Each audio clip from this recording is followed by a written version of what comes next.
Welcome to Across the Hall, a podcast sharing ELA strategies from one door away with your hosts, Cade Summers and Michelle Shelton. This is Episode 7, Revving Up Writing. We want to welcome today on the podcast author Angela Stockman. She is an author as well as a writing teacher and a professional facilitator. She is the author of the book Make Writing. And it's great to have you, Angela. Welcome, Angela. We're so excited. The invitation. So, Angela, just to tell everybody a little bit about you, feel free to describe the process by which you eventually wrote the book, how that came to be, as well as your shift from traditional writing instruction to the Make Writing format. All right. So about 10 years ago, I started a writing community for writers and teachers. We had kids coming as young as 5, all the way through senior year of high school, and even some college students still hung around with us. And the cool thing about this writing community was that teachers from different school districts were invited to come and kind of do lesson study in the context of Writers' Workshop. So kids were coming from different schools and teachers were coming from different schools, and the learning that we were doing there it really complemented what we were doing Monday through Friday on the ground inside of the schools.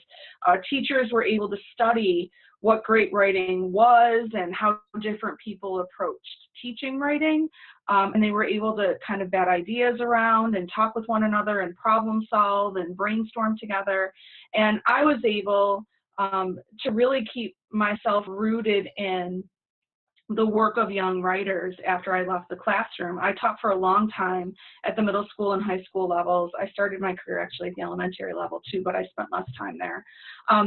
And when I left the classroom about 12 years into my career, I became a staff developer.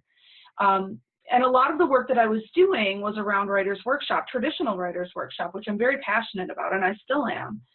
But one of the things that people kept requesting over and over and over again was an opportunity for this lab classroom experience. Like, let's stop pretending that we know everything there is to know about how to teach writing well.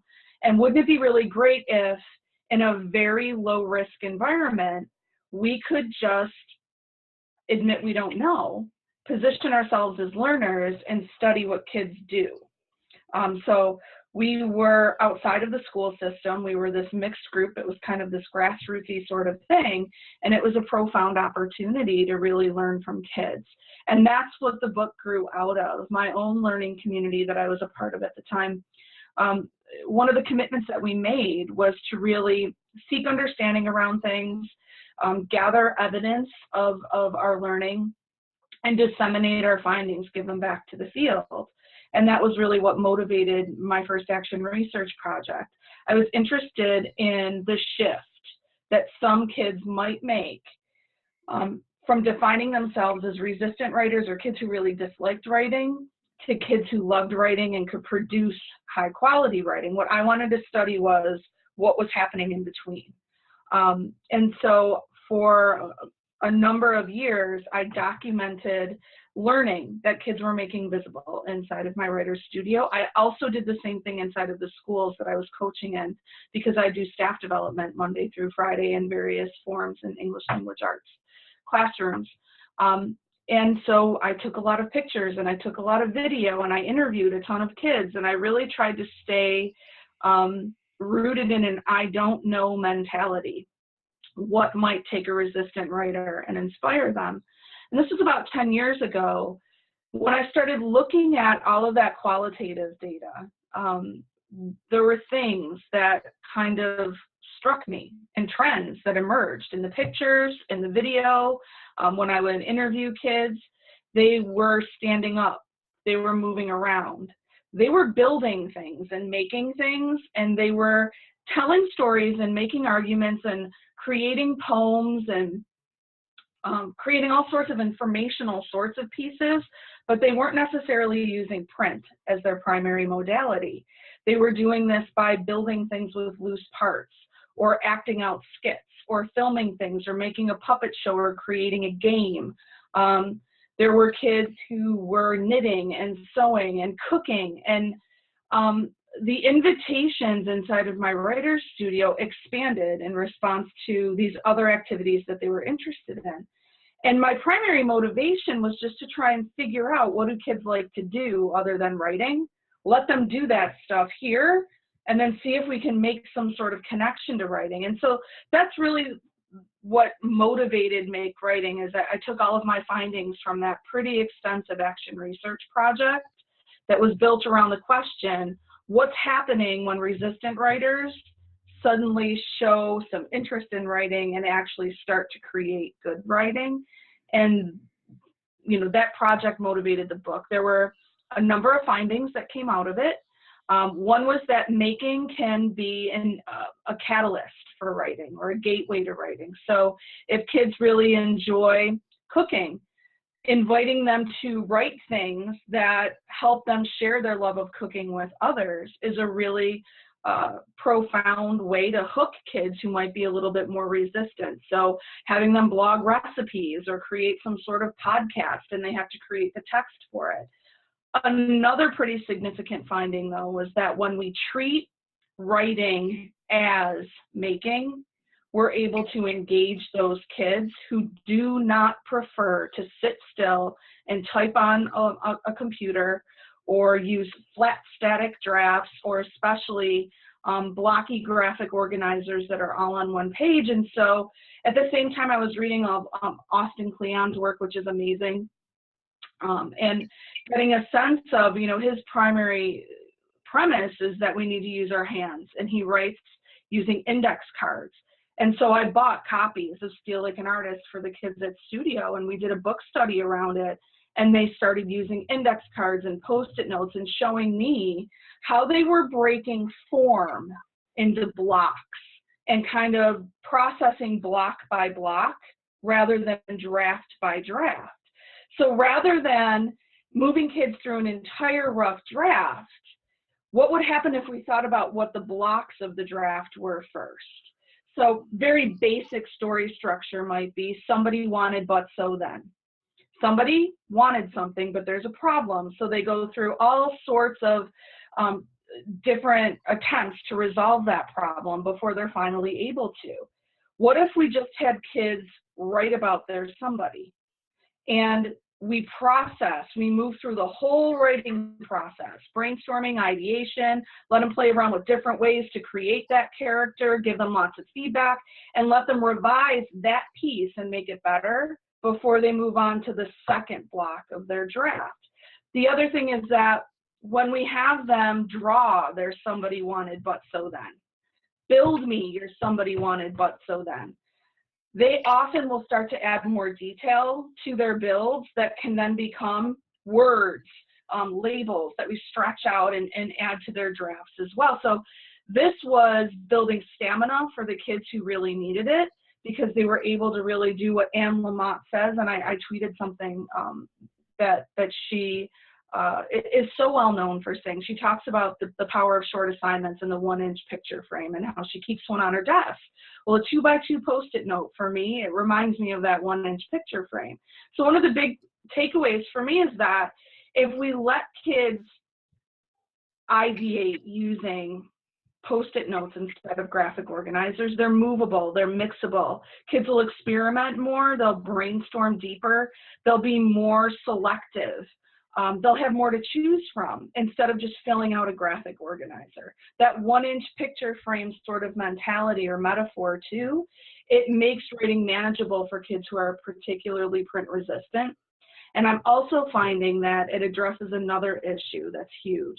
There are kids today who are print comfortable, and because they're print comfortable, they live under a delusion that it's enough to pound out a perfect 5-paragraph essay. That if they're really great writers in terms of using print, they're really great writers, and they're not. Great writers today, they know how to use social media for marketing purposes. They know how to drop great infographics into their pieces. They know that writing a blog post is very different than writing a book, and they know how to use visuals, and they know how to integrate multiple forms of media to communicate a message. Oftentimes, the kids that I meet who are print resistant, they are awesome at all of that other stuff. And the kids who are really print comfortable, they have this false confidence that isn't going to serve them well in the long run. So that was another big sort of connection, that maybe we need to separate the form, like narrative writing, from the modality, which could be something along the lines of, I'm going to build you a story. And my modality is maybe going to be puppetry, or my modality might be sewing. I saw an exhibit 2 weekends ago in Atlanta at the Museum of Design Atlanta, where an artist actually storyboarded using some very fine handiwork in terms of sewing, and she was able to illustrate different parts of the story using a medium that was completely different from print. These are the directions that I think most future conscious writers are going in, and I think that we're shortchanging kids when we don't separate form from medium and modality inside of writers' workshops. So all of these discoveries were kind of what came out of my action research. They were the impetus behind Make Writing, although Make Writing is an old manuscript at this point. And so there's been a lot more that I've learned, and I'm looking forward to sharing a lot of that in the new year too. Yeah. Throughout your book, you talk a lot about tinkering, and you've mentioned some things that I'm sure fall under tinkering. What does that look like as students are creating an argument? If students are creating an argument, one of the best things that they can do is start to gather evidence from multiple credible sources to support a claim. And so they might come back to the table with a stack of index cards or Post-it notes. If they put one bit of evidence on every single Post-it note, or one bit of evidence on every single index card, and they are scouring diverse resources to support their claim, what they're going to come back with is a wide collection of these notes that are on individual cards. I like to have them cluster different ideas from different sources together. And when they move these ideas together and they cluster, maybe these 5 notes look like, when I connect these 5 ideas together, they change my argument in a small way, or they add nuance to my perspective in another way. And it's one thing to cluster the details that we're finding, but the next thing is to recluster them and mix them. So I could put these 4 ideas together, or I could put these 3 ideas together. And when I move this one over here, it really makes me think of something different. That is tinkering in much the same way that we play with a lump of clay. We are shaping it, molding it, snapping it in half, putting it back together, futzing around with it until we get a sense of what's ideal or what is most satisfying, and then we choose that. Kids will also tinker by, I will have kids lift just the hook of a piece out of their drafts, and we'll maybe explore 5 or 6 different ways other writers have created a hook for their piece, and I'll say experiment with your own hook, rewrite it 5 or 6 different ways before you decide on the way that's best, and make sure you get feedback from other people too. So tinkering in writing is when we create an experience that is very similar to when we ask kids to tinker with a handful of Legos, where they're snapping things together and pulling them apart again and getting a sense of what's most satisfying and what's best before they're choosing. And in order to do that, they have to work with bits of text, not the whole draft, because you don't tinker with an entire draft, you're only tinkering with small pieces. And so that's kind of how I describe it. It's really about mixing and remixing and experimenting to gain greater satisfaction before we decide which revision is going to go back into our draft. I have been working on something with my students that involves a lot of choice on their part. And sometimes when I give them too much choice, too much freedom, they get very overwhelmed and kind of just shut down. Yeah. So what have you seen in your experience with that when it comes, because you've listed a lot of different kinds of ways that they create stories. So I was just trying to do that in my classroom and what my students might do with that. The learning target is your greatest friend. And so I'm really clear in my own work, and to be fair, my work is pretty experimental. So I'm not suggesting that this is the way to do it. I'm suggesting that this is one way to think about it, because we do have to control for quality. I always say that if making in the writing classroom is not elevating the writing and it's not elevating the writer, it's not well placed there, because our responsibility is to build better writers. Right. And so we want to create situations where we have control over the quality of what kids are producing and their experience and their learning. We want it to be impressive, and we want it to be something that they recognize as well. Otherwise, their confidence doesn't get built. So when they're struggling, they feel that, and we're kind of working against ourselves. And Dan Ryder talks a lot about constraints, and so does Amy Verval in their book. I find that the learning target is huge. First, I control for our quality by making the choice around the form that we're pursuing together. We're all going to write arguments, but you get to choose what the subject of your argument is going to be, what your topic's going to be. We're all going to write arguments, but we're going to work on them bit by bit, and I'm going to help you experiment and tinker with each piece of your argument as you go, and you're going to have a lot of choice around the direction that you move in. Finally, a big direction that I'm moving in right now is thinking about, we're all going to write arguments, but your final form might not have to take the form of print.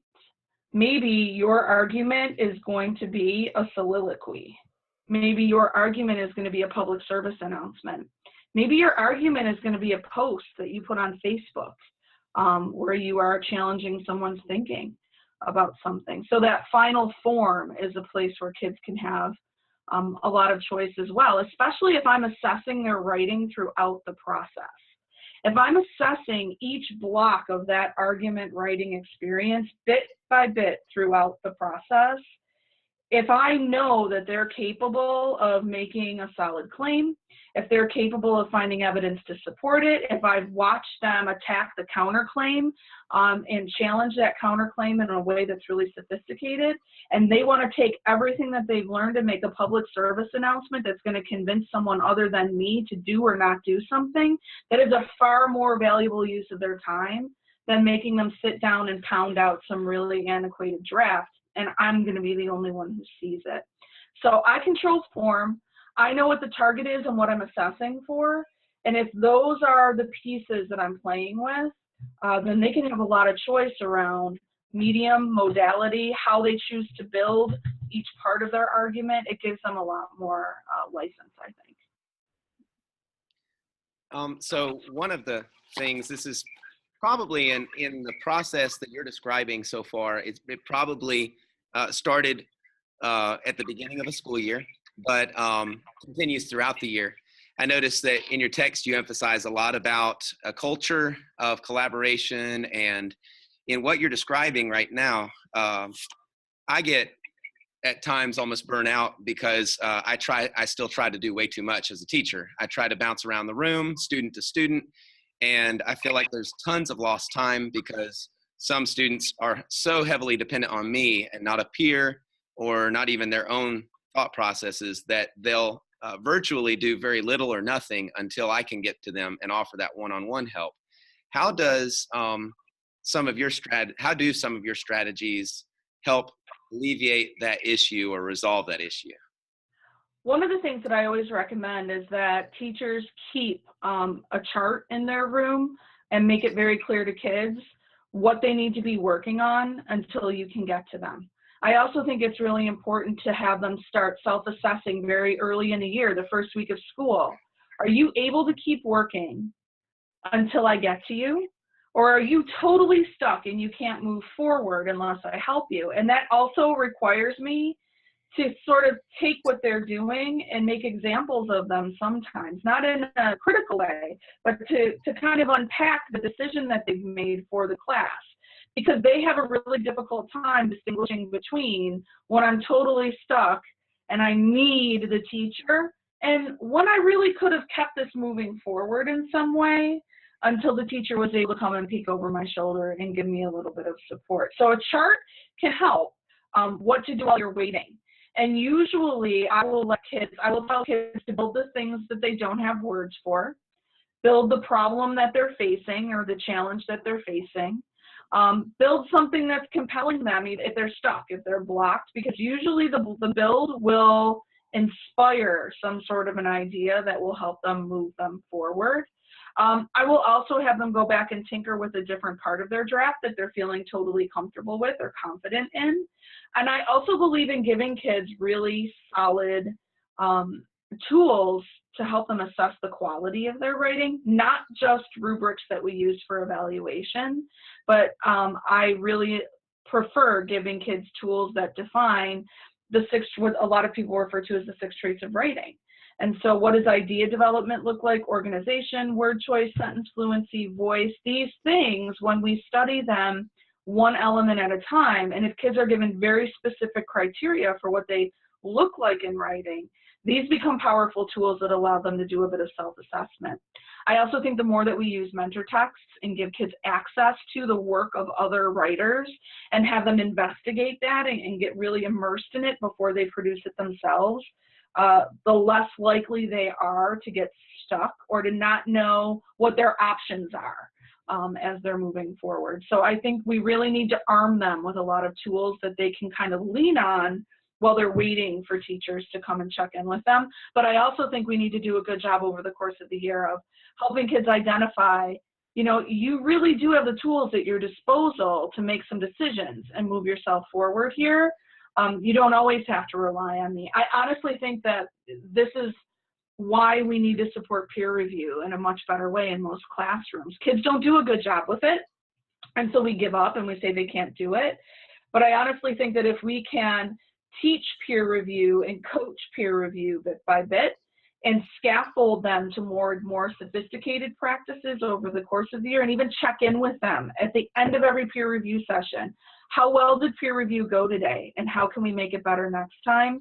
They're usually very honest, and if we pitch our lessons around the things that they're saying didn't go well, usually they get better at peer review, and the better they get at assessing someone else's work, the more inclined they are to do a good job with their own too. So all of those tools and peer review and really coaching reflection and some metacognitive work around writing, it helps a lot. Angela Stockman, author of Make Writing, 5 Teaching Strategies That Turn Writer's Workshop into a Makerspace. And Angela, we are so grateful you've taken time with little us to participate in our podcast. Yeah, thank you so much. Well, thank you for what you do. This is awesome. Have a good night, guys. Thanks so much for listening to episode 7, Revving Up Writing. Don't forget to stop by acrossthehallpodcast.com for the show notes and join the Across the Hall conversation at #XTheHall. We hope you'll join us next time when we talk to Dave Burgess, author of Teach Like a Pirate. See you next time.